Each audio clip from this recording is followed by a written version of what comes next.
Everyone, welcome to my YouTube channel. আজকে দেখাবো তোমাদেরকে একটি বেনি চোকার। প্রথমে আমি একটি বেনি টার্সেল নিয়ে নিয়েছি লাল কালারের, তারপর বেশ কয়েকটা কড়ি ও তার সাথে জাম্পিং। এখানে অবশ্যই ফুটো কড়ি দরকার, কোনো গোটা কড়ি বা কোনো ফাটা কড়ি হবে না, তো ফুটো করা কড়িই দরকার।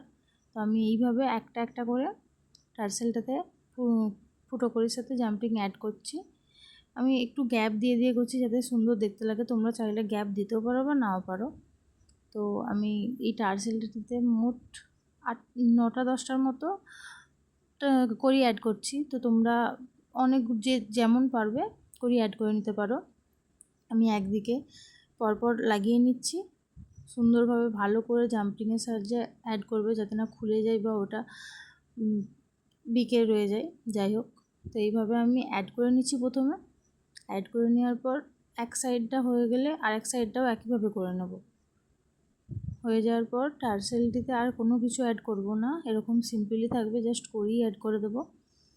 তো এক সাইডটা আমার হয়ে গেছে, তো আরেক সাইডটাও এইভাবে একইভাবে করে নেব। চোকারটা মোটামুটি রেডি হয়ে গেছে। এবার দুটো ইয়ারিং করব আমি। আমার ইয়ারিংটা সেটের করলে ভালো হবে মনে হচ্ছিলো, তাই ইয়ারিং করে নিচ্ছি। তো আমি দুটো করি, 4টে কটন বল, হেডপিন এবং ইয়ারিং ফাইন্ডিংয়ের যে মেটেরিয়ালসটা সেরকম নিয়ে নিয়েছি। তো আমি কড়ির সাথে দুটো কটন বল দিয়েছি, দিয়ে হেডপিনটা অ্যাড করে নিয়েছি। তো সিম্পল ইয়ারিং রেডি হয়ে গেল।